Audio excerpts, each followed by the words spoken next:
नमस्कार, स्वागत है आपका डीवी लाइव ब्रेकिंग में। मैं हूं समीर आत्मज मिश्र और मेरे साथ हैं अमलेंदु उपाध्याय। बिहार में चुनाव की उल्टी गिनती शुरू हो गई है। चुनाव आयोग आज वहां पर 2 दिन के दौरे पर है। चुनाव आयोग के दोनों मुख्य चुनाव आयुक्त के साथ दोनों चुनाव आयुक्तों की टीम बिहार के दौरे पर है, पटना में है। लेकिन इस दौरे के दौरान राजनीतिक दलों के नेताओं से भी बातचीत कर रही है टीम। इस दौरे में यह दिखाई पड़ रहा है कि वोट चोरी को लेकर चुनाव आयोग पर जो आरोप लग रहे हैं, जो तथ्य दिए जा रहे हैं, जो प्रमाण दिए जा रहे हैं, उनका कितना खौफ है, यह साफ दिखाई पड़ रहा है। और चुनाव मुख्य निर्वाचन आयुक्त के साथ दोनों चुनाव आयुक्तों की राजनीतिक दलों के साथ बैठक भी हुई है। राहुल गांधी इस समय लैटिन अमेरिकी देशों के दौरे पर है, वहां की भी खबरें महत्वपूर्ण है। लेकिन सबसे पहले चुनाव आयोग जो दौरे चुनाव से पहले बिहार में विधानसभा चुनाव से पहले जो दौरा हो रहा है, इसको लेकर क्या खबरें हैं। और इस समय कांग्रेस पार्टी की भी एक वहां पर प्रेस कॉन्फ्रेंस हो रही है। आज राजनीतिक दलों से ये चुनाव आयोग की टीम कल रात में ही वहां पहुंच गई और आज राजनीतिक दलों के नेताओं के साथ एक बैठक हुई है। एक बार सीधे रुख करते हैं पटना में जो कांग्रेस पार्टी का इस समय कांग्रेस पार्टी की प्रेस कॉन्फ्रेंस चल रही है। क्या कहा गया है चुनाव आयोग के साथ बैठक के बाद, और चुनाव आयोग ने किन मुद्दों पर चर्चा की है, क्या चीजें रही है। तो शुरू करते हैं सीधे पटना में कांग्रेस पार्टी की प्रेस कॉन्फ्रेंस में। पावर प्लांट की असल में इसकी शुरुआत यूपीए सरकार के दौरान हुई थी।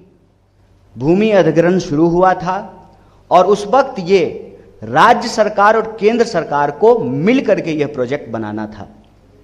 मौजूदा केंद्र सरकार ने इस प्रोजेक्ट को अपने दोस्त इस प्रोजेक्ट के संबंध में जो राज्य सरकार की भूमिका थी वो तो राज्य सरकार ने निभाई, लेकिन जो बजट आवंटित किया गया था, जिसका बहुत प्रचार किया गया था, उस बजट से केंद्र की सरकार ने हाथ खींच लिया। और जब तीसरा जो महत्वपूर्ण बिंदु है, इसको सिलसिलेवार ढंग से आप देखेंगे तो इस बजट के में इस प्रोजेक्ट में जितना अंबानी जी खर्च करने का प्रॉमिस, अदानी जी माफ कीजिएगा, क्या करें दोनों एक ही हैं, बड़ा नाम मिलता जुलता है। अदानी जी कह रहे हैं कि हम 25,000 करोड़ में जो है ये प्रोजेक्ट बनाएंगे और सरकार जो है उसके पास भी 21,000 करोड़ आवंटित था। पहला प्रश्न ये है इस प्रोजेक्ट से संबंधित, फिर ये प्रोजेक्ट जो है अदानी जी को क्यों दे दिया गया। दूसरा प्रश्न ये है, एक असेसमेंट के हिसाब से इस प्रोजेक्ट से कुल 1 लाख करोड़ का मुनाफा होना है, बचत होना है 1 लाख करोड़ का।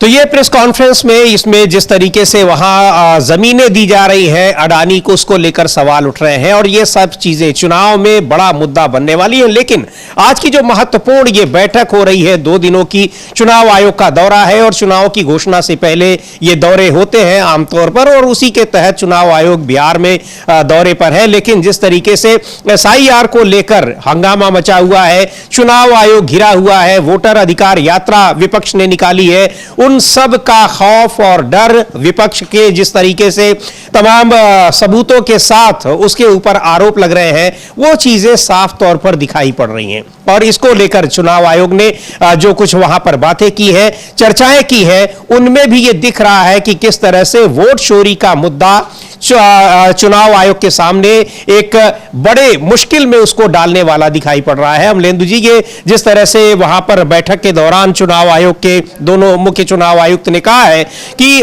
कैसे फॉर्म 17 जमा किया जाएगा, मतदान के बाद क्या कुछ किया जाएगा, जो आरोप लगते रहे कि अचानक मतदान के बाद 5 बजे के बाद संख्या बढ़ जाती है, ये सारी चीजें दिख रही हैं कि चुनाव आयोग ये दिखाने की कोशिश कर रहा है कि इन चीजों को लेकर वो बहुत सतर्क है। हाँ, काफी ज्यादा सतर्क है। और चूंकि जिस तरीके से राहुल गांधी ने अब तो सीधे सीधे नाम लेकर कहा कि ज्ञानेश कुमार वोट चोरों को संरक्षण दे रहे हैं, तो अब इतने ज्यादा आरोप लग चुके हैं और चुनाव आयोग की विश्वसनीयता बहुत ज्यादा संदेह के घेरे में है, तो अब शायद बच के चलना चाहता है। चुनाव आयोग की चोरी भी करने और चोरी के आरोप भी ना लगने पाए, इस तरीके की चीजें हो सकती हैं। चूंकि चोरी से और हेराफेरी से बाज आ जाएगा, इसको लेकर अभी विपक्ष सशंकित है कि चुनाव आयोग ऐसा कर नहीं सकता, चूंकि वो चोरी करेगा ही करेगा, हेराफेरी करेगा ही करेगा, चूंकि वो भारतीय जनता पार्टी के एजेंट के तौर पर काम कर रहा है। ये सीधे सीधे विपक्ष का समीर जी कहना है। लेकिन जो कहा है चुनाव आयोग ने तमाम विपक्षी दलों से, और ये सूचना बाहर आकर दी है बीजेपी के ही प्रदेश अध्यक्ष जो है दिलीप जायसवाल, और उनका कहना है कि चुनाव आयोग ने सभी राजनीतिक दलों से कहा है कि आपके जो पोलिंग एजेंट्स हैं वो समय से पहले चले जाते हैं तो उस फॉर्म 87 लेकर ही जाएं, ताकि फिर बाद में कोई दिक्कत ना हो। तो अगर ये फॉर्म 87 लेकर ही जाए कहा जा रहा है, तो फॉर्म 87 लेकर जाने के बाद फिर गड़बड़ियों की थोड़ी आशंकाएं कम हो जाएंगी, उस स्तर पर कि बाद में वोट डालिएगा। लेकिन जो हेराफेरी है, वोटों की हेराफेरी, वोटों की चोरी है, जो वोटर लिस्टों के जरिए की जा रही है, वो कैसे रुकेगी, बड़ा सवाल ये है। जी बिल्कुल, बड़ा सवाल यह है कि वोटों की जो चोरी है वो कैसे रुकेगी, और ये सारी चीजें तो ये सामान्य बातें हैं कि ये चुनाव आयोग ये वहां पर विमर्श करता है, विचार विमर्श करता है राजनीतिक दलों के साथ। लेकिन जो बड़ा मसला है वोट चोरी का, उसको लेकर तमाम सवाल हैं, और ये इन सवालों से चुनाव आयोग का पीछा नहीं छूट रहा है। हालांकि अब 7 तारीख को इसकी सुनवाई होनी है सुप्रीम कोर्ट में। जो SIR का मुद्दा है, SIR की फाइनल लिस्ट भी चुनाव आयोग की तरफ से आ गई है। उस फाइनल लिस्ट को लेकर भी बहुत सारे सवाल उठ रहे हैं। वो वही सवाल अभी भी है जो ड्राफ्ट लिस्ट आने के बाद उठ रहे थे।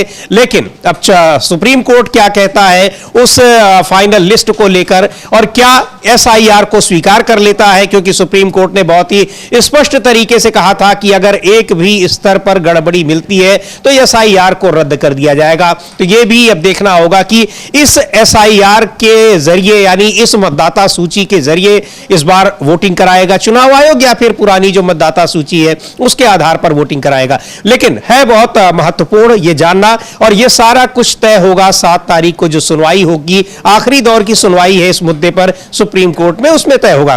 तो अभी तो एक बड़ा सवाल अमलेंदु जी ये भी बना हुआ है, हालांकि चुनाव आयोग ये घोषणा कर देगा अब ये SIR को रद्द करता है, चाहे उसको अभी उस पर सुनवाई नहीं होती है, तो हो सकता है कि पुरानी सूची से हो, लेकिन चुनाव तो अपने समय से होंगे ही होंगे।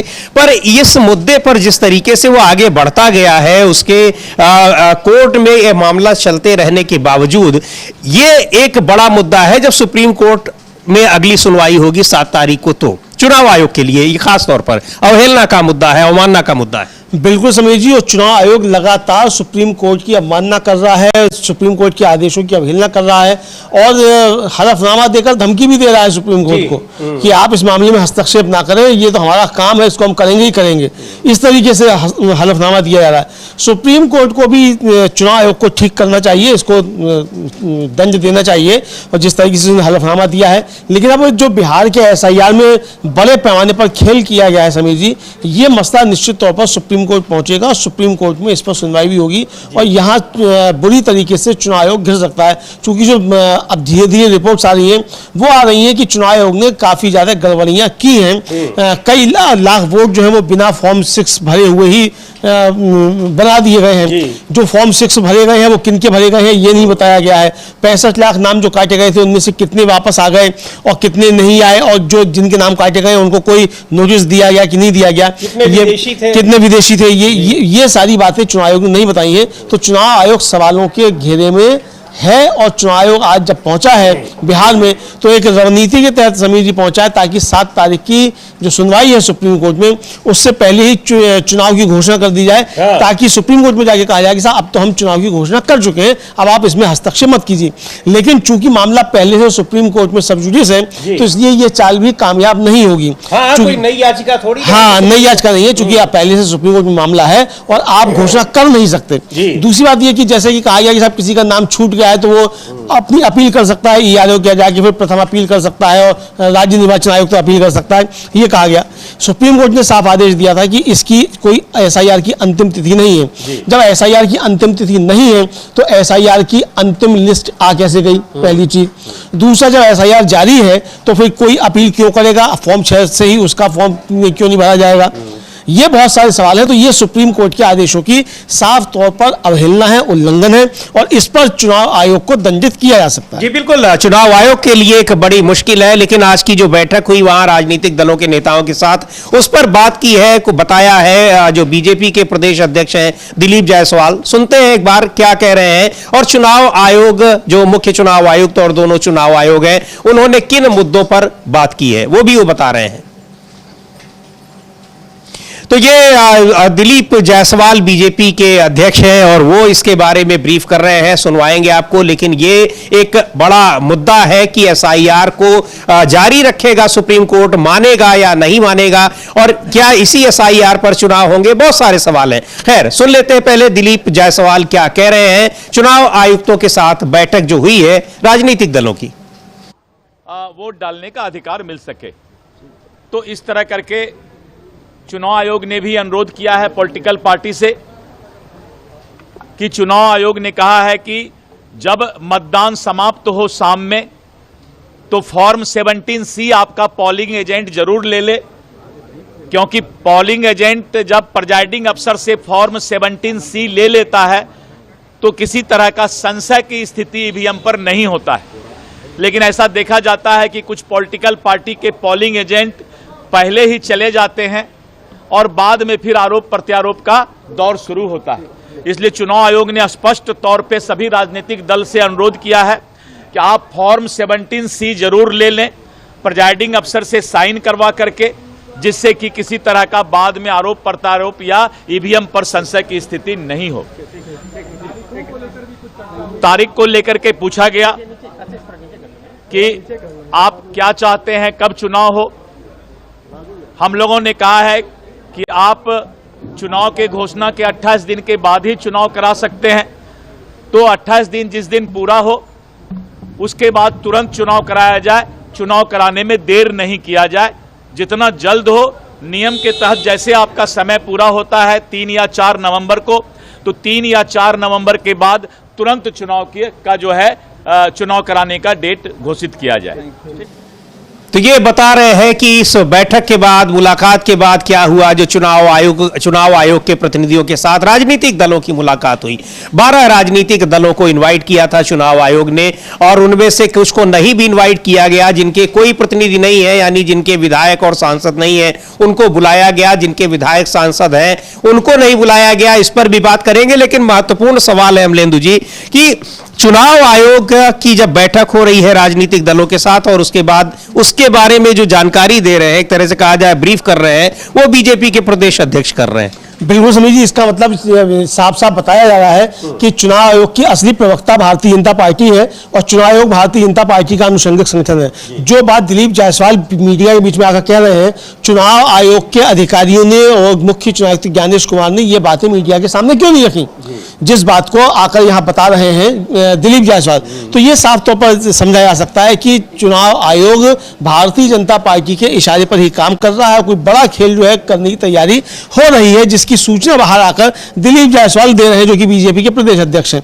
ये बात और किसी ने आकर क्यों नहीं कही, चुनाव आयोग ने खुद क्यों नहीं कही। दूसरा समीर जी की जिन राजनीतिक दलों को बुलाया गया, ठीक है, जिनको बुलाया गया, लेकिन जिनको नहीं बुलाया गया, एनडीए में ही शामिल जीतन राम मांझी को नहीं बुलाया गया, जबकि आम आदमी पार्टी को बुलाया जा रहा है। भाई आम आदमी पार्टी का भी वहां कुछ नहीं है, बहुजन समाज पार्टी को बुलाया जा रहा है, उनका भी वहां कुछ नहीं है। तो जब इनको बुलाया जा रहा है तो विकासशील इंसान पार्टी और जीतन राम मांझी की हम जो है, इनको क्यों नहीं बुलाया जा रहा है बैठक में। तो ये चुनाव आयोग के ऊपर बहुत सारे सवाल खड़े करता है कि चुनाव आयोग निश्चित तौर पर कहा जा सकता है कि भारतीय जनता पार्टी के इशारे पर ही काम कर रहा है, क्योंकि चुनाव आयोग से जो बातें हुई हैं उसकी सूचना बाहर आकर मीडिया को बीजेपी के प्रदेश अध्यक्ष दे रहे हैं, चुनाव आयोग ये जानकारी नहीं दे रहे हैं। जी बिल्कुल, और ये बात और ये आरोप लगातार लगते हैं कि किस तरीके से मिलकर बीजेपी और चुनाव आयोग मिलकर बीजेपी के पक्ष में काम करते दिखाई देते हैं। बीजेपी के नेताओं के हिसाब से चुनाव की तारीखें तय होती है, बीजेपी के नेताओं के हिसाब से कितने चरण में चुनाव होने हैं, ये सारी चीजें तय होती है। ये आरोप लगातार चुनाव आयोग के ऊपर लग रहे हैं। अब चुनाव आयोग इनसे कैसे इन आरोपों से मुक्ति पाता है वो बड़ा सवाल है, या उसको इससे मुक्ति पाने में कोई दिलचस्पी नहीं है। इन आरोपों को अभी भी वो इग्नोर कर रहा है या उसको लगता है कि इन आरोपों में कोई दम नहीं है। ये बड़े सवाल हैं जो कि चुनाव आयोग की क्रेडिबिलिटी को प्रभावित कर रहे हैं। पूर्व जो तमाम चुनाव आयुक्त हैं, मुख्य चुनाव आयुक्त हैं, वो लोग भी चुनाव आयोग की विश्वसनीयता को लेकर तमाम सवाल उठा चुके हैं। लेकिन ये जो वोट चोरी का मुद्दा है, ये एक बड़ा मुद्दा है और ये अभी भी चुनाव आयोग के सामने यक्ष प्रश्न की तरह बनकर खड़ा है कि आखिर इसका जवाब वो क्या देगा और इन आरोपों से कैसे मुक्ति पाएगा, क्योंकि एक के बाद एक वोट चोरी के तमाम उदाहरण, तमाम जो सबूत है वो सामने आते जा रहे हैं। एक बार सुनते हैं क्या कह रहे हैं कांग्रेस पार्टी के नेता और सांसद राजीव शुक्ला वोट चोरी को लेकर कि राहुल गांधी ने जो मुद्दा उठाया है वो वोट चोरी का वो मुद्दा कितना आगे बढ़ रहा है और कितना कारगर हो रहा है यहां पर बिहार के चुनाव में। और केवल बिहार के चुनाव में ही नहीं, चूंकि वोट चोरी के मामले तमाम दूसरे राज्यों से भी लगातार आ रहे हैं और राहुल गांधी खुद कह चुके हैं कि अभी उनके पास ऐसे बहुत सारे केसेस हैं जिसका आने वाले दिनों में वो खुलासा करेंगे। खैर, सुनते हैं पहले राजीव शुक्ला को क्या कह रहे हैं। तो वोटर लिस्ट का जो मुद्दा है वो सही साबित हो रहा है। अब तमाम चीजें इलेक्शन कमीशन करनी पड़ी। सुप्रीम कोर्ट ने जजमेंट दिया कि आधार कार्ड को माना जाए। तो इसका मतलब जो मुद्दे उठाए थे राहुल गांधी ने, कांग्रेस पार्टी ने और पूरे इंडिया गठबंधन ने, उसको मान रहे लोग। नीचे तक वो मुद्दा चला गया। तो वोट चोरी का मुद्दा नीचे तक चला गया है, ये कह रहे हैं राजीव शुक्ला, जिसको राहुल गांधी ने उठाया है। और चूंकि ये ऐसा मुद्दा है जिससे आम लोग भी उससे वाकिफ हो रहे हैं और लगातार उनको भी ये महसूस हो रहा है कि ये सारी चीजें क्या हो रही हैं और कई जगह के ये उदाहरण अलग अलग राज्यों के सामने आ भी रहे हैं। कांग्रेस पार्टी के राष्ट्रीय अध्यक्ष मल्लिकार्जुन खड़गे ने भी वोट चोरी को लेकर एक बयान दिया है। सुनते हैं क्या कहा उन्होंने। और वोट चोरी का ये मुद्दा जो राजीव शुक्ला अमलेंदु जी बता रहे हैं कि किस तरह से ये पूरा नीचे तक चला गया है। वास्तव में जिस तरह से जब वो वोटर अधिकार यात्रा हो रही थी इंडिया गठबंधन की बिहार में, वो साफ तौर पर दिखाई पड़ रहा था कि कितना बड़ा ये मुद्दा चुनाव में बनने वाला है बिहार में। हाँ, बिल्कुल समझिए, चुनाव में बड़ा मुद्दा बनने वाला है, ये साफ तौर पर समझ में आ गया था और अभी भी बड़ा मुद्दा बना हुआ है। और आप देखिए कि इसी वजह से बीजेपी के जो प्रदेश अध्यक्ष हैं उनको बाहर आकर चुनाव आयोग की तरफ से सफाई देनी पड़ रही है और ये कहना पड़ रहा है कि भाई चुनाव आयोग ने कहा है कि वो सारे जो आपके एजेंट हैं वो पहले चले जाते हैं, पहले ना जाएं, फॉर्म 17C लेकर जाएं। गड़बड़ियां सिर्फ फॉर्म 17C के स्तर पर ही नहीं होती हैं, गड़बड़ियां कई पैमाने पर होती हैं। 17C के स्तर पर भी गड़बड़ियां होती हैं, मशीनों में भी गड़बड़ियां होती हैं और सबसे बड़ी गड़बड़ी वोटर लिस्ट के जरिए की जा रही है। फर्जी वोट उसी के जरिए डाले जाते हैं। तो ये साफ तौर पर आरोप है कांग्रेस का और विपक्ष का कि फर्जी वोटों का जो कारोबार है वो बीजेपी जो करती है उसको संरक्षण देता है चुनाव आयोग। तो अब चुनाव आयोग के ऊपर सीधे सीधे जिस तरीके से हमला राहुल गांधी ने किया और मुख्य चुनाव आयुक्त ने ज्ञानेश कुमार के ऊपर किया, उसके बाद ज्ञानेश कुमार जी अब थोड़े से चिंतित दिखाई पड़ते हैं कि चूंकि ये कहा जाने लगा कि भाई आप इस एक संवैधानिक संस्था के प्रमुख के पद पर बैठे हुए हैं और आपने संविधान की शपथ खाई है, आपने नरेंद्र मोदी की या भारतीय जनता पार्टी की शपथ नहीं खाई है। तो इसलिए आप संवैधानिक तरीके से काम कीजिए, संविधान के दायरे से बाहर जाकर काम मत कीजिए, यह कहा जाने लगा। तो अब थोड़े से शायद चिंतित दिखाई पड़ते हैं ज्ञानेश कुमार। लेकिन क्या वोटों की हेराफेरी और वोटों की चोरी रुक जाएगी, इसको लेकर अभी भी संशय बरकरार है। जी बिल्कुल, इसको लेकर संशय बना हुआ है कि वोट चोरी रुकेगी या नहीं रुकेगी, क्योंकि चुनाव आयोग की मंशा पर ही सवाल। ये कोई टेक्निकल ग्लिच नहीं है, कोई अनजाने में हुई गलती नहीं है, बल्कि जो दिखाई पड़ रहा है, जो आरोप लग रहे हैं, वो सीधे तौर पर यह दिख रहा है कि यह बाकायदा एक प्लान्ड वे में ये सारा कुछ किया जा रहा है। और ये वो सूची है जो आप स्क्रीन पर देख रहे हैं, जिन पार्टियों को चुनाव आयोग ने मुलाकात के लिए जो सभी दलों की बैठक की उन्होंने बुलाया है। इसमें कई पार्टियां ऐसी हैं, खास तौर पर अगर हम जो राष्ट्रीय पार्टियों की बात करें, उनमें बिहार में उनका कोई बहुत आधार नहीं है, लेकिन जो बिहार में ही चुनाव लड़ने वाली पार्टियां हैं उनके प्रतिनिधियों को नहीं बुलाया गया, उसको लेकर बहुत सारे सवाल उठ रहे हैं। और खैर, वोट चोरी को लेकर क्या कहा है मल्लिकार्जुन खड़गे ने, एक बार सुन लेते हैं उनको। मोदी सरकार सबको बर्बाद करने वाली। वोटर लिस्ट में घपला शुरू, महाराष्ट्र में घपला हुआ, 75 लाख वोट बढ़ाए।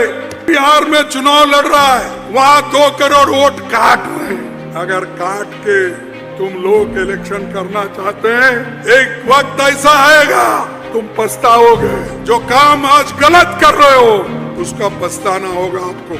देश सबसे बड़ा है, अगर देश सुरक्षित नहीं हम कोई सुरक्षित नहीं। संविधान सुरक्षित है तो हम सब सुरक्षित हैं। तो संविधान को बचाना, देश को एक रखना, सभी समाज को एक रखना, यही हमको महात्मा गांधी जी ने सिखाया, पंडित जवाहरलाल नेहरू ने सिखाया और एकता के लिए जान देने वाले राजीव गांधी भी यही बात बोलते। तो ये वोट चोरी का ये मुद्दा, इससे कैसे निपटना है, कितना गंभीर मुद्दा है, ये बता रहे हैं मल्लिकार्जुन खड़गे। और लगातार ये मुद्दा विपक्ष उठा रहा है इसको, और बिहार के चुनाव में भी एक बड़ा मुद्दा ये बनने वाला है। कांग्रेस पार्टी ने एक ट्वीट भी किया है, उसको भी हम लोग देखेंगे। और बिहार कांग्रेस ने एक वीडियो, कई सारे वीडियो जारी किए हैं वोट चोरी को लेकर, चुनाव आयोग की भूमिका को लेकर, और भारतीय जनता पार्टी और चुनाव आयोग की सांठगांठ को लेकर, उस पर भी बात करेंगे। पहले देखते हैं कांग्रेस पार्टी का जो ट्वीट है उसमें क्या लिखा गया है। इस जो मुख्य चुनाव आयुक्त और चुनाव आयुक्तों के दौरे से ठीक पहले कांग्रेस पार्टी ने लिखा है कि नेता विपक्ष श्री राहुल गांधी ने प्रेस कॉन्फ्रेंस कर महाराष्ट्र के राजुरा विधानसभा में वोट चोरी के सबूत देश के सामने रखे थे। बीबीसी की टीम जब इस मामले की पड़ताल करने राजुरा विधानसभा पहुंची तब राहुल गांधी जी के दावों की पुष्टि हो गई। इस रिपोर्ट में पता चला कि वोटर लिस्ट में नाम जोड़ने के लिए जिस शख्स के नाम पर आवेदन था, राजुरा के लोग उसे जानते ही नहीं, न ही उन्होंने ऐसा कोई नाम सुना था। बीबीसी की टीम को राजुरा में एक और शख्स मिला जिसका नाम फर्जी वोटर लिस्ट से जुड़ी एफआईआर में दर्ज है। उस शख्स ने बताया कि उससे 1 साल पहले फोन पर वोटर लिस्ट से जुड़ी ओटीपी मांगी गई थी, जिसे उसने साझा किया था। इस मामले में एफआईआर दर्ज हुए 11 महीने हो गए हैं, लेकिन पुलिस ने अब तक कोई एक्शन नहीं लिया है। पुलिस का कहना है कि चुनाव आयोग कोई जानकारी साझा नहीं कर रहा है। नेता विपक्ष राहुल गांधी ने इसी तरह कर्नाटक के आलंद में भी वोट चोरी के सबूत पेश किए थे। वहां भी चुनाव आयोग कर्नाटक सीआईडी को कोई जानकारी नहीं दे रहा है। महाराष्ट्र का राजुरा हो या कर्नाटक का आलंद, हर जगह वोट चोरी के सबूतों को छिपाया जा रहा है, वोट चोरी को बचाया जा रहा है। यह चुनाव आयोग की जिम्मेदारी है कि वोटर लिस्ट की जानकारी जल्द से जल्द साझा करे, लेकिन चुनाव आयोग का जानकारी न देना दिखाता है कि वो बीजेपी के साथ मिलकर वोट चोरी को अंजाम दे रहा है। ये ट्वीट किया गया है। और ये बार बार ये सवाल चुनाव आयोग पर उठ रहे हैं कि बीजेपी के साथ मिलकर वो काम कर रहा है, बीजेपी के लिए काम कर रहा है। बिल्कुल समीर जी, और ये साफ तौर पर कांग्रेस कह रही है कि चुनाव आयोग बीजेपी के साथ मिलकर काम कर रहा है और चुनाव आयोग पुलिस को, सीआईडी को सबूत नहीं दे रहा है, कागजात नहीं दे रहा है। ये सिर्फ कर्नाटक की आलंद विधानसभा क्षेत्र का मामला नहीं है, राजुरा में भी नहीं दे रहा है। ये इसकी पुष्टि हो गई। राहुल गांधी ने इन 2 सीटों की जो थी जिक्र किया था अपनी प्रेस कॉन्फ्रेंस में, और जिसमें कहा था कि ज्ञानेश कुमार सीधे सीधे वोट चोरों को संरक्षण दे रहे हैं। उसके तुरंत बाद 2 बार 24 घंटे में चुनाव आयोग ने सफाइयां दी कि हमने सारे दस्तावेज पहले ही सीआईडी को सौंप दिए थे, लेकिन वो दस्तावेज नहीं सौंपे गए। उसके बाद एक एसआईटी भी गठित कर दी गई है कि वो चुनाव आयोग से वो कागजात ले और उसके बाद जांच आगे बढ़े। ये साफ तौर पर समझा जा सकता है समीर जी कि चुनाव आयोग अब दिख रहा है कि वो चोरों को बचा रहा है, वरना 11 महीने से ज्यादा हो चुके वो कागजात जो पुलिस मांग रही है, चाहे वो राजुरा की हो मामला हो चाहे आलंद का हो, चुनाव आयोग वो कागजात क्यों नहीं दे रहा है, ये सवाल है। जी बिल्कुल, ये सवाल है कि कागजात क्यों नहीं दे रहा है, और अगर कोई इसमें गलती नहीं है, कोई गड़बड़ी नहीं है, कोई गलत कुछ छिपाने की कोशिश नहीं है, तो आखिर वो कागजात देने में क्या दिक्कत है। ये सवाल लगातार उठ रहे हैं और चुनाव आयोग इनके जवाब अगर नहीं देता है तो जाहिर सी बात है कि ये आरोप उस पर लगते रहेंगे। देखते हैं बिहार कांग्रेस का वो एक वीडियो जिसमें चुनाव आयोग पर तमाम सवाल, तो चुनाव आयोग से बहुत सारे सवाल पूछे गए हैं। ये चुनाव आयोग हमें फिर से मूर्ख बना रहा है। सुप्रीम कोर्ट की जबरदस्त फटकार के बावजूद इसने अपने आका का आदेश ही माना और फाइनल लिस्ट से 47 लाख बिहारियों को वोटर लिस्ट से बाहर कर दिया। हमारा वोट बचाना जिस चुनाव आयोग की जिम्मेदारी थी, वही वोट चोर बन गया। सुन लो वोट चोरों, बिहार चुनाव में तुम्हें करारा जवाब मिलेगा। तो ये तमाम वीडियो इस तरह के बिहार कांग्रेस ने जारी किए हैं और वोट चोरी को लेकर बहुत सारे जो सवाल उठ रहे हैं वो बिहार चुनाव में एक बड़ा मुद्दा बनता हुआ दिखाई पड़ रहा है। सीधे तौर पर वो वहां पर मुद्दा बन रहा है। और इसके अलावा जो चुनाव आयोग अब वहां दौरा कर रहा है, उसके सामने क्या इससे संबंधित भी कुछ बातें आएंगी। अभी वो भी अपडेट हम आपको पहुंचाएंगे, आप तक पहुंचाएंगे। 2 दिन का चुनाव आयोग का ये दौरा है कि वोट चोरी को रोकने के लिए क्या कुछ नए इंतजाम कर रहा है, क्या वो स्वीकार कर रहा है कि हाँ वोट चोरी होती है डायरेक्टली या इनडायरेक्टली किसी भी रूप में। ये जानना भी बड़ा दिलचस्प होगा अमलेंदु जी, क्योंकि विपक्षी दलों के नेता भी, उन लोगों की प्रतिक्रियाएं नहीं आई है, लेकिन ये सवाल चुनाव आयोग के सामने रखा जरूर जाएगा। हाँ बिल्कुल, ये चुनाव आयोग का जो सवाल है ये निश्चित तौर पर सामने आएगा समीर जी। और ये सवाल उठ भी रहे हैं कि चुनाव आयोग किस तरीके से वोट चोरी का काम कर रहा है भारतीय जनता पार्टी के लिए। ये साफ तौर पर आरोप है कांग्रेस का। और आज जो प्रेस कॉन्फ्रेंस कन्हैया कुमार की वहां बिहार में हुई है समीर जी, उसमें भी साफ तौर पर यह कहा गया है कि वोट चोरी से बनी सरकार जमीन चोर है, मुनाफाखोर है, बचत चोर है। वो सरकार अब बिहार का संसाधन नरेंद्र मोदी के दोस्त अडानी को सौंपने में लगी हुई है। अडानी के वाले आ रहे हैं, अब उन्होंने बिहार में भी पांव पसारे हैं। इस तरीके की बात जो है वो आज इस प्रेस कॉन्फ्रेंस में की गई है। और इसको साफ तौर पर कहा जाता है, राहुल गांधी साहब कहा कि अगर वोट चोरी से बनी सरकार होगी तो आपकी जमीन भी चोरी करेगी, आपका वो बचत भी चोरी करेगी, पेपर चोरी भी करेगी। ये सारी बातें जो थी वो राहुल गांधी की तरफ से भी कही गई थी। उसी को आज बिहार कांग्रेस ने अपनी प्रेस कॉन्फ्रेंस में समीर जी आगे भी बढ़ाया। लेकिन बिहार कांग्रेस की बात को अगर आप छोड़ भी दीजिए समीर जी, तो अब ये साफ तौर पर समझ में आ रहा है कि चुनाव आयोग बहुत बुरी तरीके से घिरा हुआ है। और जो रही सही कसर थी समीर जी, वो दिलीप जायसवाल ने मीडिया के सामने आकर पूरी कर दी है। अब कोई संशय नहीं रहना चाहिए किसी को भी कि चुनाव आयोग और भारतीय जनता पार्टी एक ही है, कोई किसी का मतलब दोनों अलग नहीं है। क्योंकि जो जानकारी चुनाव आयोग को देनी चाहिए थी, भाई जब चुनाव आयोग ने पार्टियों को बुलाया था उनसे बात करने के लिए, तो उनको जो सूचना दी गई थी तो मीडिया के सामने चुनाव आयोग ने क्यों नहीं दी? वो जानकारी दिलीप जायसवाल क्यों दे रहे हैं, इसको लेकर बहुत गंभीर सवाल उठ रहे हैं। बिल्कुल गंभीर सवाल उठ रहे हैं। और ये सवाल पहले से ही उठ रहे हैं कि आखिर चुनाव आयोग और बीजेपी एक दूसरे से मिले हुए हैं और वो चीजें बार बार दिखाई पड़ती हैं। आज भी जिस तरह से अब दिलीप जायसवाल आकर बाहर बता रहे हैं कि क्या कुछ हुआ है, वो भी इसकी पुष्टि करता है। लेकिन अब वो चलिए ठीक है कि मान लीजिए वो अपना बयान दे रहे हो, लेकिन बहुत सारे जो ये तमाम उदाहरण मिल रहे हैं वोट चोरी के, या फिर एसआईआर की जो प्रक्रिया हुई उसमें जो आरोप लगे हैं, जो मामला सुप्रीम कोर्ट में चल रहा है, वहां भी इस तरह के आरोपों की पुष्टि होती हुई साफ दिखाई पड़ रही है। इस पर सुप्रीम कोर्ट क्या स्टैंड लेता है, सुप्रीम कोर्ट क्या आदेश देता है, ये देखना बड़ा दिलचस्प होगा जब सुनवाई पूरी होगी। लेकिन घिरा हुआ है चुनाव आयोग, इसमें कोई संदेह नहीं है। और इधर तमाम जगहों पर जो राहुल गांधी इधर है इस समय लैटिन अमेरिकी देशों के दौरे पर हैं, कई वहां पर कोलंबिया के बाद वो चिली में है, वहां जो बातें उन्होंने कही हैं, बहुत सारे वहां चूंकि तमाम विश्वविद्यालयों में और बौद्धिक संगठनों में उन लोगों के साथ उनकी बातचीत हो रही है, उसमें जो बातें उन्होंने कही है उसको लेकर यहां आलोचना हो रही है। क्यों आलोचना हो रही है? क्योंकि वो बता रहे हैं कि लोकतंत्र संकट में है, सरकार का जो रवैया है, सरकार की जो कार्यशैली है, उससे लोकतांत्रिक व्यवस्था कमजोर पड़ रही है। इसके उदाहरण दिखाई पड़ रहे हैं सीधे तौर पर, जिस तरह से सोनम वांगचुक को गिरफ्तार किया गया है, लद्दाख के पर्यावरण और सामाजिक कार्यकर्ता, वहां पर वो उस आंदोलन का नेतृत्व कर रहे थे जो आंदोलन वहां राज्य की बहाली के लिए चलाया जा रहा है, लद्दाख को 6ठी अनुसूची में शामिल करने के लिए चलाया जा रहा है, जिसका आश्वासन दिया था इसी सरकार ने, लेकिन उसको पूरा नहीं कर रही है 6 साल बीतने के बाद भी। लेकिन सोनम वांगचुक को सरकार से सवाल पूछने के कारण जेल में डाल दिया गया। और इधर बरेली में जिस तरह से एक सांप्रदायिक तनाव बना हुआ है, वहां जाने वाले विपक्षी नेताओं को उनके घरों में ही नजरबंद कर दिया जा रहा है, कैद कर दिया जा रहा है। आज बहुत ही एक अफरा तफरी वाली स्थिति दिखाई पड़ी जब लखनऊ में माता प्रसाद पांडे को उनके घर में ही नजरबंद कर दिया गया। इधर दिल्ली से लगे हुए गाजीपुर बॉर्डर पर, जो कि दिल्ली और यूपी की सीमा है, वहां पर समाजवादी पार्टी के कई सांसदों को रोक दिया गया ताकि वो बरेली न जा सकें। अभी एक दिन पहले भी इस तरह से रोका गया था डेलीगेशन को, बरेली जाने वालों को। कई और सांसदों को रोका गया है, चंद्रशेखर हैं आजाद समाज पार्टी के, उनको भी रोका गया।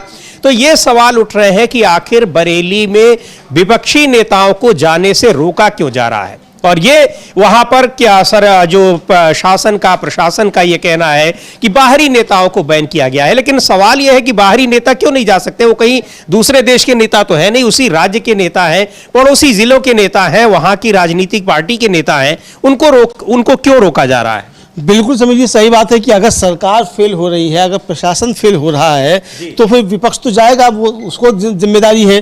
और नेता विरोधी दल जो है, माता प्रसाद पांडे जिनको कि मंत्री का दर्जा भी प्राप्त होता है, वो जा रहे हैं, आप उनको भी रोक रहे हैं, उनको भी आप जो है नज़रबंद कर रहे हैं। सांसद जा रहे हैं, आप उनको भी रोक रहे हैं। तो भाई आखिर ऐसा क्या है कि आप उनको रोक रहे हैं? सवाल निश्चित तौर पर उठता है कि जब कहते हैं ये योगी आदित्यनाथ की साहब उन्होंने दंगा नहीं होने दिया, कर्फ्यू नहीं लगा। अगर दंगा नहीं होने दिया, कर्फ्यू नहीं लगा, तो फिर स्थितियां इतनी खराब क्यों कि आपको विपक्षी दलों को जो है रोकना पड़ रहा है? ये साफ तौर पर जो है सरकार की नीयत पर सवाल उठाए, और इसीलिए जो है वो जो इकरा हसन इसको अघोषित आपातकाल कह रही हैं, और अघोषित आपातकाल में सपा सांसदों की, विपक्ष के सांसदों की नो एंट्री की जा रही है। ये है बॉर्डर पे ही उनको रोक दिया जा रहा है, गिरफ्तार कर दिया जा रहा है। तो ये लेकर बहुत सारे सवाल उठ रहे हैं कि आखिर सरकार फेल क्यों हो रही है। और जब आप सरकार में बैठे हुए हैं तो आप ना हिंदुओं के प्रतिनिधि हैं, ना आप मुसलमानों के प्रतिनिधि हैं, आप पूरे प्रदेश की सरकार है। चूंकि सरकार जो है वो किसी दल की या किसी जाति विशेष की या किसी धर्म विशेष की नहीं होती है। लेकिन अफसोस की बात यह समीर जी कि भारतीय जनता पार्टी की सरकारें किसी धर्म विशेष या किसी जाति विशेष की सरकारें बनकर काम करती हुई नजर आती हैं। जी बिल्कुल, एक बार सुनते हैं माता प्रसाद पांडे क्या कह रहे हैं। नेता प्रतिपक्ष हैं वहां उत्तर प्रदेश में और स्पीकर भी रह चुके हैं विधानसभा के। वो क्या कह रहे हैं? उनको सुबह से ही नजरबंद कर दिया गया क्योंकि एक डेलीगेशन के साथ वो भी लखनऊ से बरेली के लिए निकल रहे थे। बरेली की घटना के बारे में जानकारी करने के लिए हमारे राष्ट्रीय अध्यक्ष जी ने एक प्रतिनिधिमंडल बनवाया हमारे नेतृत्व में जाने के लिए। उसमें कई सदस्य हैं, हमारे एमपी लोग हैं और सब हैं।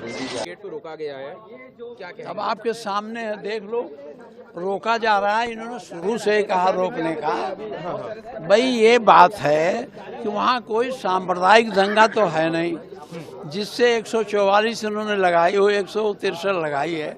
कानून व्यवस्था की स्थिति तो इन्होंने खुद बिगाड़ी।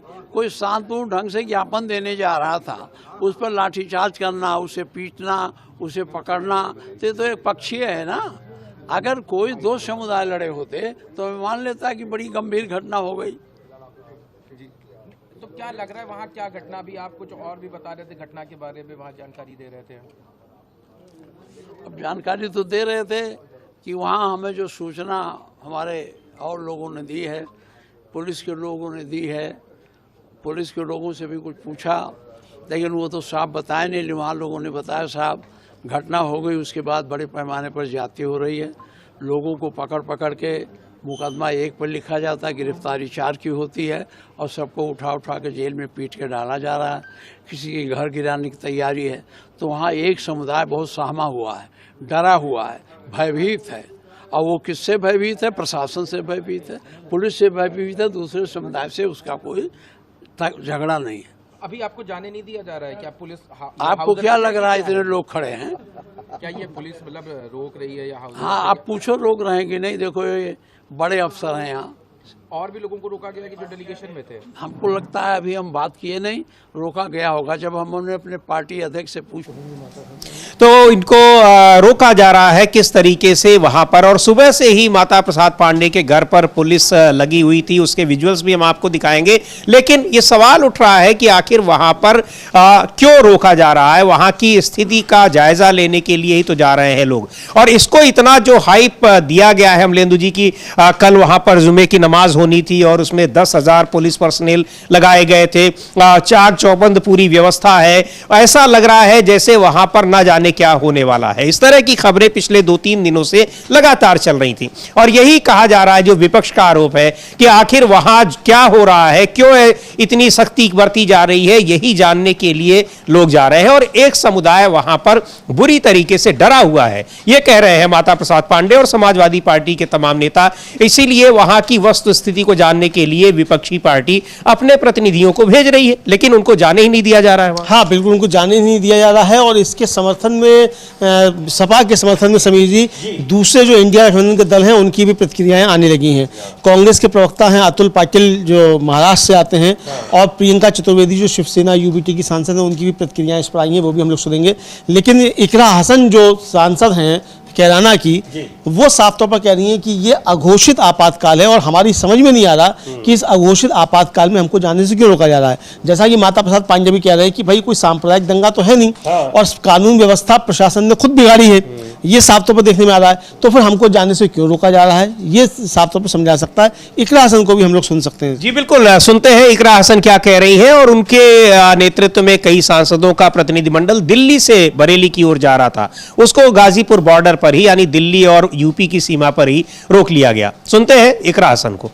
बिल्कुल, देखिए लगातार एक समुदाय को प्रताड़ित किया जा रहा है। एक इतनी सरल बात, आई लव मोहम्मद, ये एक पॉजिटिव बात है, कोई आई हेट तो नहीं, कुछ हेटफुल तो कुछ नहीं है इसमें। आई लव महादेव कोई लिखेगा, आई लव श्री राम कोई लिखेगा, हमारे देश में अपने रिलीजन को प्रैक्टिस करने का, प्रोफेस करने का हमें अधिकार है, उसी के तहत लोग ये सब कर रहे हैं। तो इनमें इस मुद्दे को ये बहुत बेहूदी बात है कि इस मुद्दे से लोग चिढ़ के, प्रशासन चिढ़ के इस तरीके से कार्रवाई कर रहा है, तो जरूर सत्ता का इसमें हाथ है। देखिए, हमारी कोशिश ये थी कि हम लोग यहाँ से वहाँ पहुंचे, वहाँ के लोगों की जो पीड़ा है उसको सुने, उसको उठा सके।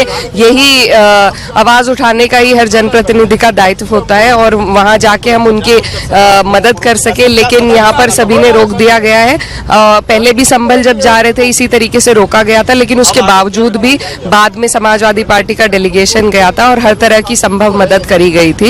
अब यही कोशिश हमारी है कि आज जाने का प्रयास है, नहीं जाने दिया जाता है तो हम दोबारा जरूर जाएंगे। तो वहां पर रोकने की कोशिश हो रही है, अघोषित आपातकाल लगा हुआ है, विपक्ष के नेताओं को नहीं जाने दिया जा रहा है और उनको जबरन वहां पर यूपी की सीमा पर ही रोक दिया जा रहा है कि आप अंदर ही नहीं जा सकते, जबकि यहां से बरेली की दूरी करीब 300 किलोमीटर के आसपास होगी। तो जी हाँ, जो 250-300 किलोमीटर जो भी है, वहां आखिर क्यों रोका जा रहा है, ये सवाल उठ रहे हैं। लेकिन ये मुद्दा भी गंभीर होता जा रहा है कि ऐसा बरेली में क्या हो रहा है और क्यों विपक्ष को जाने से रोका जा रहा है। क्या कुछ वहां छिपाया जा रहा है, कुछ ऐसी चीजें हो रही हैं जिस तरह से माता प्रसाद पांडे कह रहे थे कि एक समुदाय वहां पर डरा हुआ है और प्रशासन ने डरा कर रखा हुआ है, प्रशासन ने ही वहां के माहौल को बिगाड़ा हुआ है। तो आखिर उसको जाकर वहां वो अगर एक फैक्ट फाइंडिंग टीम राजनीतिक पार्टी भेज रही है, सबसे बड़ी विपक्षी पार्टी है समाजवादी पार्टी, तो उसको, उसके प्रतिनिधिमंडल को रोक क्यों रहे हैं। अब इसको लेकर जिस तरह से इंडिया गठबंधन के दूसरे पार्टियों की जो प्रतिक्रियाएं आ रही हैं, उसमें जो एक उस साथ देने के लिए वो जानना भी महत्वपूर्ण है। एक बार देखते हैं क्या लिखा है प्रियंका चतुर्वेदी ने। बाइट है प्रियंका चतुर्वेदी को, हम सुनते हैं क्या कह रही है प्रियंका चतुर्वेदी। शिवसेना यूबीटी की नेता है, उद्धव ठाकरे गुट की, वो क्या कह रही है यहां पर उत्तर प्रदेश में जो कुछ हो रहा है और बरेली जाने से विपक्षी नेताओं को रोका जा रहा है, उस पर वो क्या कह रही है। सुन लेते हैं प्रियंका चतुर्वेदी को। देखिए, जिस तरीके से उत्तर प्रदेश सरकार डरी हुई है, घबराई हुई है और अपने मनमानी काम कर रही है, बहुत ही दुर्भाग्यपूर्ण है। ये इलेक्टेड रिप्रेजेंटेटिव्स हैं, ये उत्तर प्रदेश की जनता से चुनकर आए हुए लोग हैं, नेतृत्व करते हैं और उनको ये जिम्मेदारी दी हुई है कि पार्लियामेंट में उनकी बातें रखें। आज अगर कोई भी हिस्से में, उत्तर प्रदेश के हिस्से में कोई हिंसा होती है या गलत काम हो रहा है या इनजस्टिस हो रहा है, उनकी जिम्मेदारी बनती है उसको देखें। ना लॉ एंड ऑर्डर को डिस्टर्ब करे, ना कोई डिस्टर्ब करे, पर फिर भी उनको रोका जाना, मैं मानती हूं ये जिस तरीके की डिक्टेटरशिप है उत्तर प्रदेश में योगी आदित्यनाथ जी के अंदर, वही सामने स्पष्ट होती हुई दिख रही है। वहां पर लोगों को सांत्वना देना, उनकी बातें सुनना, उनके दुख दर्द समझना, ये कहां कब से इनकरेक्ट हो गया, या लॉ एंड ऑर्डर डिस्टर्ब करने की बात हो गई। दुर्भाग्यपूर्ण है। मैं उम्मीद करती हूं कि उनको अलाउ किया जाए, उनको जाने दिया जाए और इस तरीके की पाबंदी इलेक्टेड रिप्रेजेंटेटिव्स पर नहीं लगाई। इस तरह की पाबंदी जो चुने हुए जनप्रतिनिधि हैं उन पर लगाना ठीक नहीं है और ये सवाल तो उठेगा ही कि आखिर वहां क्यों रोका जा रहा है। लेकिन बीजेपी की सरकार में इस तरह की घटनाएं हुई हैं कि वहां विपक्षी दलों के नेताओं को जाने से रोक दिया जाता है। हालांकि बाद में जाने दिया जाता है, लेकिन रोक क्यों दिया जाता है? रोकने से उसको क्या मिलता है? क्या विपक्षी नेताओं के जाने से वहां माहौल खराब हो जाएगा? बीजेपी की सरकार ये साबित करना चाहती है। बहुत सारे सवाल हैं, अगर आप उनको रोक रहे हैं तो सवाल उठेंगे ही। हाँ बिल्कुल समझ लीजिए, अगर आप रोक रहे हैं सवाल उठेंगे और सवाल सरकार से ही पूछे जाएंगे। जाहिर सी बात है कि जो सरकार में होगा उसी सवाल पूछे जाएंगे। और आप अगर नेता विपक्ष को भी जाने से रोक रहे हैं, आप सांसदों को जाने से रोक रहे हैं, मतलब जनप्रतिनिधियों को आप जाने से रोक रहे हैं, तो इसका मतलब आप जनता के काम में दखल डाल रहे हैं। तो ये साफ तौर पर समझ में आता है। इसको लेकर जो महाराष्ट्र कांग्रेस के नेता हैं अतुल पाटिल, उनका भी एक बयान आया है, उनको भी हम लोग सुनते हैं। और ब्रजेंद्र सिंह जो कांग्रेस के नेता हैं, अब थोड़े ही वोटों से हार गए उचाना कला 25-26 वोटों से, उनका भी वक्तव्य आया है, उसको भी सुनते हैं। और अवधेश प्रसाद जो सपा के सांसद हैं, उनका भी वक्तव्य आया है। जी बिल्कुल, तो सुन लेते हैं। अतुल लोंढे पाटिल महाराष्ट्र के कांग्रेस के नेता हैं, क्या कह रहे हैं समाजवादी पार्टी के प्रतिनिधिमंडल को जो बरेली जाने से रोका जा रहा है उसको लेकर। वो डेलीगेशन जिम्मेदार संवैधानिक पदों पर बैठे हुए नेताओं का है, विपक्ष का है, जिसमें सांसद है, नेता प्रतिपक्ष विधानसभा के है। तो ऐसे डेलीगेशन को रोकने का मतलब क्या बनता है? ये डेलीगेशन सच्चाई जानने की कोशिश करेगा, फैक्ट फाइंडिंग करेगा, जहां दुख है वहां मरहम लगाएगा, लोगों के दुख समझ लेगा और वैसा रिपोर्ट गवर्नमेंट को देगा, अपने पार्टी को देगा। तो रोकने का मतलब क्या है? ये तो वही बात होगी ना, चोर के दाढ़ी में तिनका। कुछ आपने गलत किया है क्या वहां पर, जिसके लिए डर रहे हो आप? और इतने जिम्मेदार लोगों का, संवैधानिक पदों पर बैठे हुए लोगों का डेलीगेशन रोक रहे हो आप, तो इसमें चोर के दाढ़ी में तिनका, ये स्पष्ट तरीके से दिखता है। राहुल गांधी जी को राम तो इसका मतलब आप कुछ छिपा रहे हैं, इसीलिए आप वहां पर विपक्षी नेताओं को नहीं जाने दे रहे हैं। अतुल पाटिल कह रहे हैं वहां बरेली को लेकर, जहां समाजवादी पार्टी के तमाम नेताओं को, विधायकों को, सांसदों को जाने से रोका जा रहा है। इससे पहले कांग्रेस पार्टी के भी नेता वहां इमरान मसूद जा रहे थे, उनको भी रोक दिया गया था। कांग्रेस के कुछ और नेताओं को रोक दिया गया था। ये सवाल उठ रहा है कि आखिर ऐसा क्यों कर रही है यूपी की सरकार? वहां पर बरेली का प्रशासन नेताओं को रोक क्यों रहा है, उनको जाने क्यों नहीं दे रहा है, और उनके जाने से कैसे वहां पर एक स्थिति जो व्यवस्था है, कानून व्यवस्था है, वो कैसे खराब हो जाएगी? तो कई सारे सवाल उठ रहे हैं लगातार। एक बार सुनते हैं अवधेश प्रसाद जो फैजाबाद से सांसद हैं, समाजवादी पार्टी के नेता हैं, वो क्या कह रहे हैं। देखिए, यूं तो भारतीय जनता पार्टी की सरकार जब से केंद्र में और प्रदेश में योगी जी के नेतृत्व में बनी है, तब से प्रदेश की में परेशानियां, दुश्वारियां बढ़ी और विशेष तौर से समाजवादी पार्टी के समर्थकों पर, जो गरीब हैं, कमजोर हैं, दलित हैं, पीड़ित हैं, अल्पसंख्यक, उन पर दुश्वारियां, परेशानियां बढ़ी हैं, उनका उत्पीड़न रहा है। बरेली, जहां पर बड़े पैमाने पर उत्पीड़न की घटनाएं, यहां तक कि बुलडोजर चलाने घटनाएं की सूचना है। इस पर हमारे नेता माननीय अखिलेश यादव जी के निर्देश पर पार्टी का महत्वपूर्ण डेलीगेशन, जिसमें हमारी पार्टी के नेता प्रतिपक्ष आदरणीय माता प्रसाद पांडे जी, जो प्रदेश विधानसभा के 2 बार अध्यक्ष रहे हैं, सीनियर नेता हैं, उनके नेतृत्व में एक महत्वपूर्ण डेलीगेशन वहां की स्थिति को भांपने का और सरकार को सही सुझाव देने का, जिससे किसी प्रकार का उत्पीड़न न होने पावे, इसी इरादे से भेजा गया था। लेकिन अफसोस है कि भारतीय जनता पार्टी की सरकार के इशारे पर डेलीगेशन को रोक दिया गया, क्योंकि ये बात स्पष्ट है, सरकार की वहां ज्यादती है और बहुत बड़ी जाती है, जिसकी कल्पना नहीं की जा सकती। तो उनको इस बात का कि जब डेलीगेशन जाएगा तो सही बात करेगा, दूध का दूध पानी का पानी अलग करेगा, न्याय की मांग करेगा। इसीलिए सही बात प्रदेश स्वदेश की महान जनता के सामने आने न पावे, इसीलिए रोका गया, जो कि लोकतंत्र की एक हत्या है। लोकतंत्र में अधिकार है, लोकतंत्र में अधिकार है, जितना जो है लोकतंत्र में सत्ता पक्ष का है उसी तरह से विपक्ष का भी अधिकार है। लेकिन इस अधिकार को, लोकतंत्र के इस अधिकार को भारतीय जनता पार्टी की सरकार दबाना चाहती, कुचलना चाहती है, लेकिन उससे दबने वाला नहीं, और हम उसकी निंदा करते हैं। और योगी जी से मांग करते हैं कि वहां प्रतिनिधिमंडल जाने दें। प्रतिनिधिमंडल वहां स्थिति को सामान्य करने के लिए, मदद करने के लिए जा रहा है, कोई उत्पीड़न बढ़ाने के लिए नहीं जा रहा है। तो मैं मांग करता हूं सरकार से कि प्रतिनिधिमंडल को जाने दिया जाए, तो वहां पर जो उत्पीड़न हो रहा है उसको बंद किया जाए।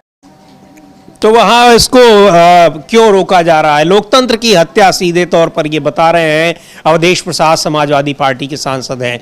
बरेली जाने से नेताओं को रोका जा रहा है, क्यों रोका जा रहा है? क्या कुछ छिपाने की चीजें हैं वहां? सरकार कुछ छिपा रही है? बस ये सारे सवाल उठ रहे हैं, और इन्हीं सारी चीजों की, इन्हीं सारी बातों की पड़ताल करने के लिए विपक्षी वहां पर गठबंधन के नेता और समाजवादी पार्टी के नेता जा रहे हैं। लेकिन बरेली के रास्ते में ही दूर तक 100, 200, 400 किलोमीटर दूर ही रोक दिया जा रहा है कि आसपास भी न जा सके वहां पर।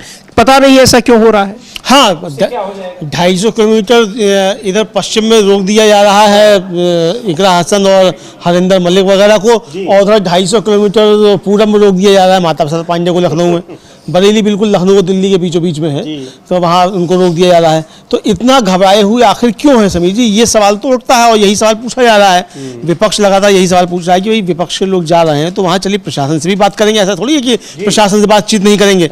लेकिन जो असली बात है वो समझ आता है कि प्रशासन की जो ज्यादतियां हुई हैं वहाँ, और सरकार की जो ज्यादतियां हुई हैं, वो लोग जो है वो बता सकते हैं इस प्रतिनिधिमंडल को कि प्रशासन ने वहाँ क्या क्या ज्यादतियां की हैं। तो उसकी तरफ किसी का ध्यान न जाने पाए, देश दुनिया का उस तरफ ध्यान न जाने पाए, इसलिए इस प्रतिनिधिमंडल को वहाँ जाने से रोका जा रहा है। ये बिल्कुल सुन लेते हैं कांग्रेस के नेता ब्रजेंद्र सिंह क्या कह रहे हैं इस प्रतिनिधिमंडल को रोके जाने को लेकर। और जिस तरीके से यहाँ आज समाजवादी पार्टी के नेताओं को रोका जा रहा है, उनके प्रतिनिधिमंडल को, 2 दिन पहले वहाँ कांग्रेस पार्टी के तमाम नेता जा रहे थे, उनको भी इसी तरह से रोका गया। आजाद समाज पार्टी के सांसद चंद्रशेखर है, वो भी जा रहे थे, उनको भी घर में ही नजरबंद कर दिया गया, जाने से रोक दिया गया। इन नेताओं को उनके घरों में ही जब जाने की वो तैयारी कर रहे हैं तभी पुलिस के पहरे लग जाते हैं। किस तरीके से, वो विजुअल्स भी देखेंगे हम, लेकिन पहले सुन लेते हैं ब्रजेंद्र सिंह क्या कह रहे हैं, कांग्रेस के नेता। यूपी तो अब प्रयोगशाला बनी हुई है सांप्रदायिक राजनीति की, और इसकी सबसे भयंकर शुरुआत 2013 में मुजफ्फरनगर से हुई थी, तो जारी है छोटे बड़े हर तरीके से। बुलडोजर्स चलते हैं, वो भी एक विशेष समुदाय के घरों पे या व्यवसायों पे चलते हैं, वहाँ पे पुलिस की कार्रवाई होती है, वो भी एक समुदाय के खिलाफ होती है। वहाँ पे जो पुरानी मस्जिदें हैं या दरगाहें हैं, उनको नीचे से खोद के उसके बारे में इतिहास को दोबारा लिखने का जो प्रयास है, वो प्रयोगशाला भी यूपी में चल रही है। तो वहाँ तो ये सारा ही चल रहा है, पूरा का पूरा सांप्रदायिक खेल जो है वो पूरी तरीके से यूपी में चल रहा है, और ये उसी कड़ी में है। कोई इसमें ऐसा नहीं है कि कोई नई चीज़ हो रही हो।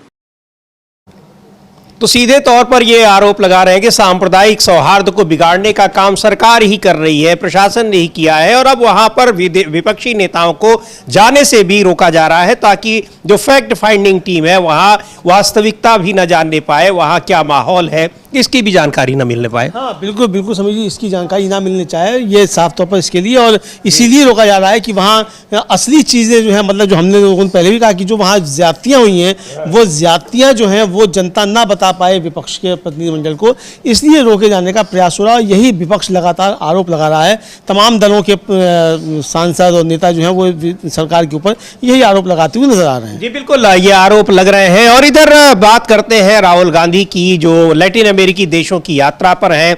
उनकी यात्रा पर उनके जो वहां पर भाषण हो रहे हैं, उनके जो इंटरव्यू हो रहे हैं, बातचीत हो रही है, उसको लेकर बहुत सारे सवाल उठ रहे हैं। लेकिन राहुल गांधी वहां पर देश के तमाम मुद्दों की बात कर रहे हैं और ये भी बता रहे हैं कि किन क्षेत्रों में प्रगति हो रही है। लेकिन जो सबसे बड़ा सवाल है, सवाल यह है कि लोकतंत्र को किस तरह से कमजोर किया जा रहा है, इस मुद्दे को भी उठा रहे हैं और वो दिखाई भी पड़ रहा है कैसे यहां पर लोकतंत्र को कमजोर करने की कोशिश हो रही है। विपक्षी नेताओं को बिल्कुल गैर जिम्मेदार समझकर उन बरेली में जाने से रोका जा रहा है और उधर सोनम वांगचुक जैसे सामाजिक कार्यकर्ता को जेल में डाल दिया जा रहा है, उनके खिलाफ एनएसए की धाराएं लगाई जा रही हैं। तो इन सब जो तमाम माहौल है, इस माहौल के बीच राहुल गांधी के लोकतंत्र को लेकर दिए बयान ये कितने सही साबित हो रहे हैं। अब बीजेपी के नेता उनकी भले आलोचना कर रहे हैं। हालांकि राहुल गांधी ने भी इस पर बोला है कि वो विदेश में जाकर ही ये मुद्दे नहीं उठाते, वो ये मुद्दे जब चर्चा होती है तो वहां उठाते हैं और देश में भी उठाते हैं, पार्लियामेंट में भी उठाते हैं। उन्होंने ये बात भी कही है।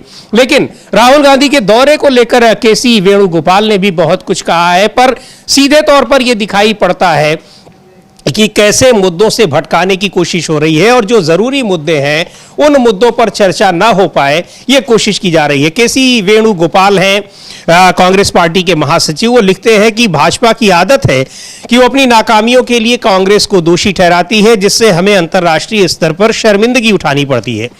चाहे ये कोलंबिया में कहा जाए या कानपुर में, हकीकत एक ही है। भारत सरकार हमारी अर्थव्यवस्था की विशाल क्षमता का दोहन करने में विफल रही है और हमारे जनसांख्यिकीय लाभांश को खत्म कर रही है।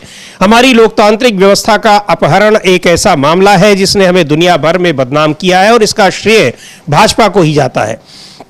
राहुल जी पर साफ साफ बोलने के लिए हमला करना बीजेपी तंत्र की एक घिसी पिटी और गलत रणनीति है। अगर वे उनके बयानों पर गौर करें और 2014 से उनके द्वारा उजागर की जा रही स्पष्ट खामियों को दूर करने के लिए कदम उठाएं तो यह उनके लिए बेहतर होगा। हमें यह नहीं भूलना चाहिए कि प्रधानमंत्री बनने से पहले और उसके बाद भी कई सालों तक नरेंद्र मोदी ने अपनी विदेश यात्राओं का इस्तेमाल न केवल कांग्रेस पर हमला करने के लिए किया बल्कि भारत और उसके लोगों का अपमान करने के लिए भी किया। इसलिए अब भाजपा द्वारा राहुल जी पर सिर्फ भाजपा के कुशासन, भ्रष्टाचार और अलोकतांत्रिक चरित्र को उजागर करने के लिए सवाल उठाना सरासर पाखंड है। ये लंबा चौड़ा ट्वीट है केसी वेणुगोपाल का।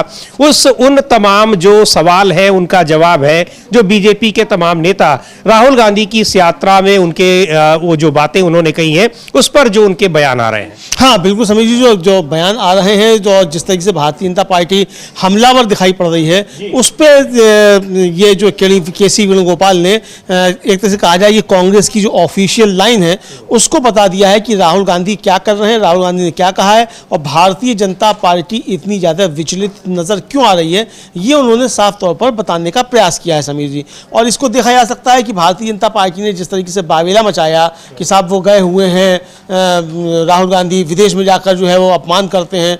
अरे विदेश में जाकर अपमान तो नरेंद्र मोदी करते हैं, ये साफ तौर पर है। और राहुल गांधी ने यही बात कही भी कि भाई मैं तो नहीं करता हूं, लेकिन प्रधानमंत्री जब भी जाते हैं विदेश में वो भारत का अपमान जरूर करते हैं। ये आया इधर समीर जी, राहुल गांधी जो है वहाँ कलाकार भी एकदम से बन गए और आप ये कह सकते हैं कलाकार बने। और वो कलाकारी जो उन्होंने दिखाई है वो वहाँ स्केच बनाया है उन्होंने स्प्रे के जरिए, वो भी हम लोग देखेंगे। और उसको किस तरीके से बनाया है, कांग्रेस ने उस पर कहा है कि जो राहुल गांधी हैं नेता प्रतिपक्ष हैं वो मेडलिन में थे और मेडलिन में उन्होंने वहाँ जाकर कैमुना ट्रेसे की सैर की जो कभी हिंसा का केंद्र था, अब कला और संस्कृति की शक्ति में परिवर्तित होकर आशा का प्रतीक बन गया है। सचमुच प्रेरणात्मक है। यानी वहाँ जो मेडलिन जो है उसमें कैमुना ट्रेसे जो है वो हिंसा का केंद्र था और अब वहाँ किस तरीके से कलाकृतियाँ सजाई जा रही हैं, ये जबरदस्त ट्रांसफॉर्मेशन है। तो उसको राहुल गांधी ने भी वहाँ एक चित्र जो है वो बनाया है स्प्रे के जरिए समीर जी। बिल्कुल, उस तस्वीर को भी हम देखते हैं कि कैसे वहाँ पर दीवार में स्प्रे के जरिए वहाँ एक ग्राफिटी बनाई है, उन्होंने तस्वीर बनाई है, कुछ कलाकृतियां बनाई हैं, उसके विजुअल्स भी हम आपको दिखा सकते हैं। लेकिन इस दौरे को लेकर जो बातें हो रही हैं, जो आरोप राहुल गांधी पर लग रहे हैं, उनका जवाब दिया है केसी वेणुगोपाल ने। और केसी वेणुगोपाल ने ही नहीं बल्कि जो सबसे बड़ी बात यह है कि जो बातें कही जा रही हैं वो यहां पर कितनी जमीन पर सही होती दिखाई पड़ रही है, उसके लिए चाहे वो सोनम वांगचुक का मामला हो, ताजा तरीन मामला, और चाहे उत्तर प्रदेश में समाजवादी पार्टी और विपक्ष के नेताओं को बरेली जाने से रोकने का मामला हो, ये साफ तौर पर दिखाई पड़ रहा है। हाँ बिल्कुल, ये साफ तौर पर दिखाई पड़ रहा है कि किस तरीके से रोका जा रहा है। और जो राहुल गांधी ने, समीर जी, वहाँ कहा कोलंबिया में कि भाई हमको लोकतंत्र को बचाए रखना है और लोकतंत्र को जीवंतता प्रदान करते हुए हमको जो है वो चीन से जो है वो टक्कर लेनी है और उत्पादन के क्षेत्र में आगे बढ़ना है, ये उन्होंने साफ तौर पर वहाँ राहुल गांधी ने कहा था। और राहुल गांधी ने जो कोलंबिया में कहा उसको भारतीय जनता पार्टी तुरंत यहाँ सच साबित करती नजर आती है, जब वो कांग्रेस के सांसदों को रोक लेती है एक दिन पहले और एक दिन बाद समाजवादी पार्टी के सांसदों को रोक लेती है। ये होती जो पवन खेड़ा हैं, जो सांसद हैं,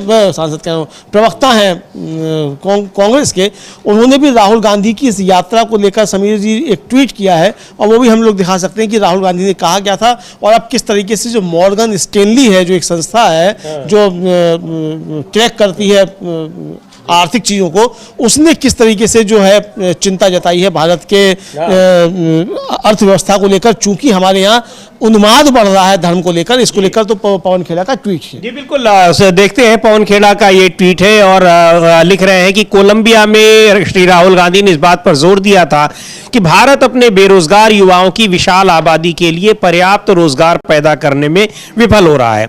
कुछ ही घंटों में टीवी स्टूडियो में एक सुनियोजित आक्रोश भड़क उठा और आधा दर्जन बहसों में यह चिल्लाकर कहा गया कि वे भारत विरोधी चीनी एजेंट हैं और यही सब कुछ हिरेन जोशी ने उन्हें व्हाट्सएप पर भेजा था।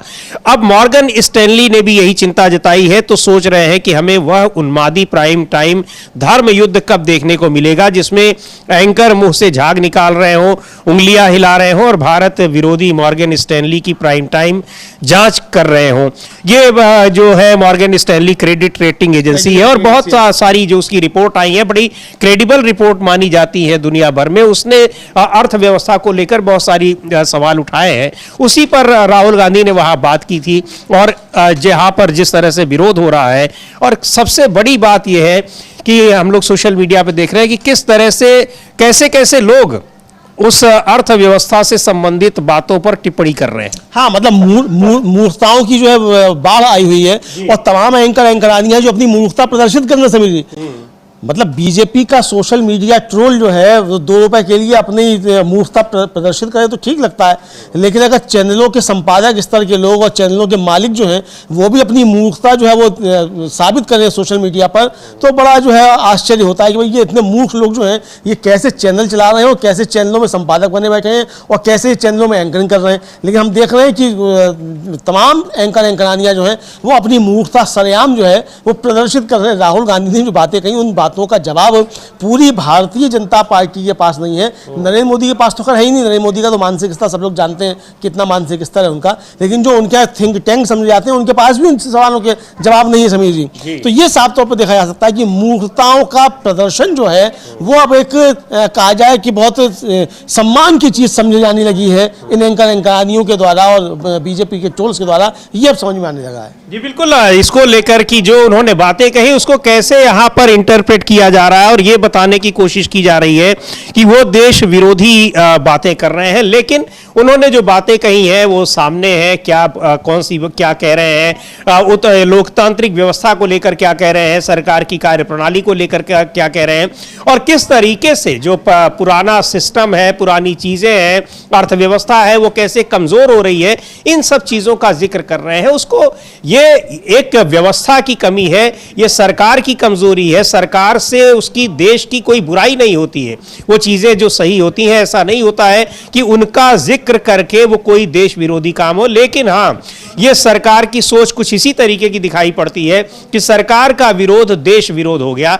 सरकार से सवाल पूछना जैसे अपराध हो गया, और अपराध न होता तो सोनम वांगचुक एनएसए के तहत गिरफ्तार होकर जेल न भेज दिए गए होते। हाँ बिल्कुल समीर जी, अगर वो भेज दिए गए एनएसए के तहत गिरफ्तार करके, तो ये साफ तौर पर समझा जा सकता है कि हमारे यहाँ अब अभिव्यक्ति की स्वतंत्रता भी कुचली जा रही है और जनता के सवाल जो है वो ना होने पाए, ये भी सब किया जा रहा है। इसको लेकर लगातार विपक्ष जो है वो सवाल उठा रहा है मोदी सरकार से कि भाई आपने इनको, और जबकि हम लोगों ने समीर जी कई चित्र दिखाए, वेंकैया नायडू के साथ उनका दिखाया, कल हम लोगों ने दिखाया कि धर्मेंद्र प्रधान जो केंद्रीय मंत्री हैं वो बड़ा अपने को गौरवान्वित महसूस कर रहे हैं कि उनकी मुलाकात जो थी सोनम वांगचुक और उनकी पत्नी से हुई, और खुद अपने एक्स हैंडल पर जो है उसको पोस्ट कर रहे हैं धर्मेंद्र प्रधान। अब वही आदमी जो है आपके लिए आज देशद्रोही हो गया और वो राष्ट्रीय सुरक्षा के लिए खतरा हो गया, जो कल तक आप जिसके साथ खड़े होकर गौरवान्वित महसूस कर रहे थे। अगर सोनम वांगचुक समीर जी खतरा हो गए राष्ट्रीय सुरक्षा के लिए, तो तमाम वो लोग राष्ट्रीय सुरक्षा के लिए खतरा हो गए जो कल तक सोनम वांगचुक के साथ अपना फोटो ट्वीट करके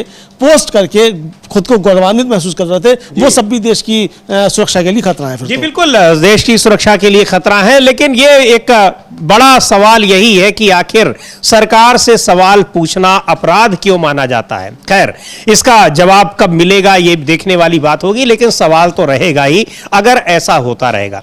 और इधर अब बिहार में राजनीतिक हलचल बढ़ रही है। चुनाव आयोग का दौरा 2 दिन का है, राजनीतिक दलों के साथ बैठक हुई है और बैठक में चुनावी तैयारियों का जायजा लेने के लिए टीम पहुंची हुई है और क्या कुछ वहां पर बातें हुई। लेकिन महत्वपूर्ण बात यह है कि बिहार की ही एसआईआर जो स्पेशल इंटेंसिव रिवीजन किया है चुनाव आयोग ने, यानी मतदाता सूची तैयार की है, उस पर सुप्रीम कोर्ट में अभी सुनवाई चल रही है।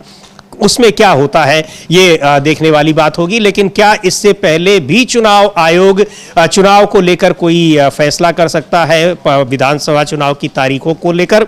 इस पर रहेंगी हमारी निगाहें। बने रहिए आप डीबी लाइव के साथ। फिलहाल इस कार्यक्रम को अब यहीं समाप्त करते हैं। मुझे और अमलेंदु उपाध्याय को दीजिए अनुमति। नमस्कार।